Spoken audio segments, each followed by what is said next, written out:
Ya anak Maimun, boleh tolong makcik kejap? Aduh, makcik ni lagi. Ya kenapa tu makcik? Mana lorong pisang emas ya? Makcik tak reti lah guna Waze ni. Oh, tu dia 300 meter dari sini makcik. Lah, 300 meter? Jadi betul lah ya kat sana ada pisang emas ya? Tak, tu nama lorong dia. Lah, nama je. Habis tu yang kamu tanya makcik sekarang ni apa?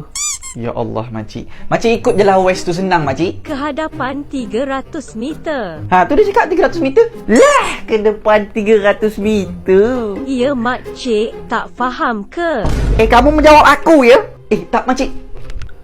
Sejak bila kamu boleh bercakap? Saya bercakap sebab makcik ni buat saya sakit hati. Aku hempuk Kang.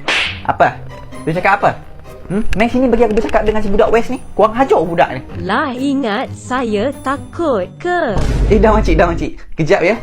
West, tadi kamu kata 300 meter ke depan je. Iya. Tapi depan tu kan gaung. Iya, terus ke neraka.